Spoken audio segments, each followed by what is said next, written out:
नमस्कार, आप देख रहे हैं 4 PM। मैं हूं आपके साथ सिमरन। राजस्थान में लोकसभा चुनाव संपन्न हो चुके हैं और अब लोगों को 4 जून को आने वाले चुनावी परिणामों का इंतजार है। ऐसे में अब सभी दल अपने अपने दल को जिताने की आस में बैठे हुए हैं। वही राजनीतिक दलों की अगर हम बात करें तो सभी दलों के नेता अब अन्य राज्यों में पहुंच के चुनावी प्रचार प्रसार कर रहे हैं और अपने दल को मजबूत करने में लगे हुए हैं। इस बार के चुनाव की अगर हम बात करें तो चुनाव काफी अहम माना जा रहा है, क्योंकि इस बार के चुनाव में इंडिया बनाम एनडीए गठबंधन की साख दांव पर लगी है। इन दिनों भले ही प्रदेश में भाजपा की सरकार हो, लेकिन कांग्रेस ने भी जमकर मेहनत की है।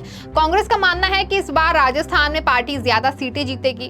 खैर, ये तो चुनावी नतीजों के आने के बाद ही पता चल पाएगा, लेकिन अभी फिलहाल की अगर हम बात करें तो इस समय राजस्थान में भीषण गर्मी पड़ रही है, जिसकी वजह से वहां बिजली कटौती की समस्या हो रही है, जिसकी वजह से लोगों को परेशानियों का सामना करना पड़ रहा है। साथ ही इन सभी मामलों पर राजनीति भी खूब हो रही है। सिलसिलेवार तरीके से एक एक करके हम बात करें तो राजस्थान के ऊर्जा मंत्री हीरालाल नागर के गृह जिले कोटा में ही बिजली की आंख में चोली से परेशान है। रात हो या दिन, कभी भी अघोषित बिजली कटौती की जाती है। भीषण गर्मी में लगातार बिजली कटौती से लोगों के पसीने छूट जाते हैं। मनमानी कटौती से परेशान बीजेपी के ही पार्षदों ने ऊर्जा मंत्री हीरालाल नागर से उनकी शिकायत कर दी। इसके बाद ऊर्जा मंत्री ने कोटा में बिजली सप्लाई करने वाली प्राइवेट कंपनी केईडीएल के अधिकारियों की जमकर फटकार लगाई। कोटा में फ्रेंचाइजी कंपनी केईडीएल के जरिए की जा रही विद्युत वितरण की व्यवस्थाओं में शीघ्र सुधार और 24 घंटे निर्बाध आपूर्ति सुनिश्चित करने के सख्त निर्देश दिए हैं। ऊर्जा मंत्री ने निजी आवास पर निर्बाध बिजली आपूर्ति और इससे जुड़ी समस्याओं को लेकर नगर निगम कोटा दक्षिण के पार्षदों और पदाधिकारियों के साथ गहन चर्चा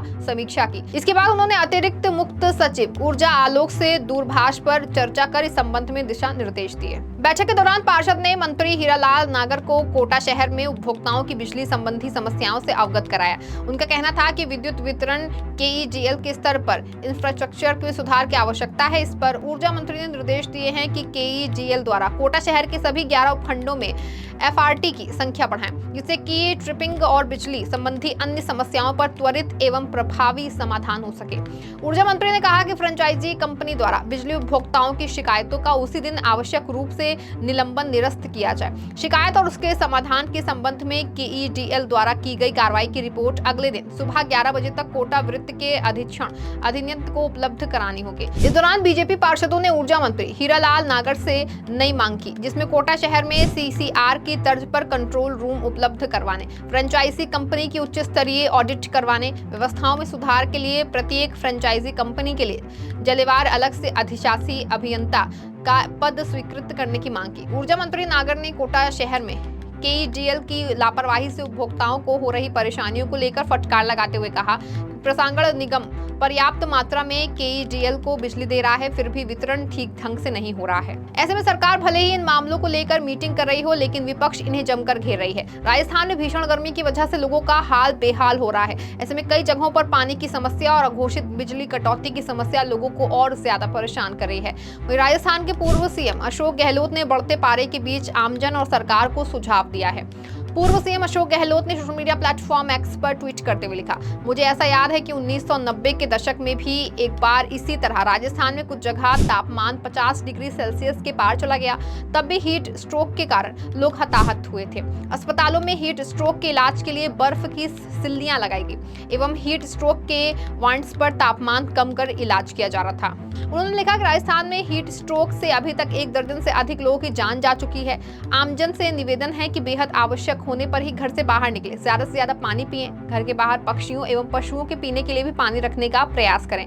सरकार भी गर्मी से होने वाली परेशानियों से निपटने का पूरा इंतजाम रखे। मजदूर एवं निम्न आय वर्ग के लोगों को रोजगार उपलब्ध करवाने एवं समृद्ध वर्ग से निवेदन है कि इस गर्मी में सहानुभूति पूर्वक विचार कर सुबह और शाम में ही काम करवाएं, जिससे कि इनका जीवन और आजीविका दोनों चल सके। वहीं चुनाव की बात करें तो चुनाव प्रचार के बीच पीएम मोदी के कैंपेन को लेकर राजस्थान के पूर्व मुख्यमंत्री अशोक गहलोत ने तंज कसे हैं। गहलोत ने अपने सोशल मीडिया पेज पर लिखा कि पीएम मोदी ने असल मुद्दे तो छोड़ दिए, पिछले 10 साल में जो उनकी तथाकथित उपलब्धियां थी उनका तो जिक्र नहीं किया। अशोक गहलोत ने अपने ट्वीट में लिखा कि पीएम मोदी ने पूरे चुनाव में असल मुद्दे जैसे महंगाई, बेरोजगारी और आर्थिक असमानता का पर आधिकारिक कैंपेन नहीं किया। पीएम मोदी पर तंज कसते हुए पूर्व सीएम गहलोत ने लिखा कि मोदी जी को इस चुनाव में अपने 10 साल की तथाकथित उपलब्धियों जैसे नोटबंदी, जीएसटी, अग्निवीर, कृषि कानून, पीएसयूज के निजीकरण, सरकारी तानाशाही का विरोध करने वाले पत्रकारों और छात्र नेताओं पर एनएसए, पेट्रोल डीजल 100 रुपए पार, गैस सिलेंडर 110 रुपए पार करने, बैंक लोन की ईएमआईज बढ़ाने आदि के नाम पर कैंपेन करना चाहिए। गैस सिलेंडर 1100 रुपए पार करने, बैंक के लोन ईएमआईज बढ़ाने आदि के नाम पर कैंपेन करना चाहिए। आखिर जनता को इन्हें अपनी इन उपलब्धियों को तो गिनाना ही चाहिए, जिससे कि जनता इन्हें ध्यान रखकर वोट दे। पूर्व सीएम अशोक गहलोत ने अमेठी सहित कई लोकसभा क्षेत्रों में जाकर कांग्रेस प्रत्याशियों के समर्थन में प्रचार किया था।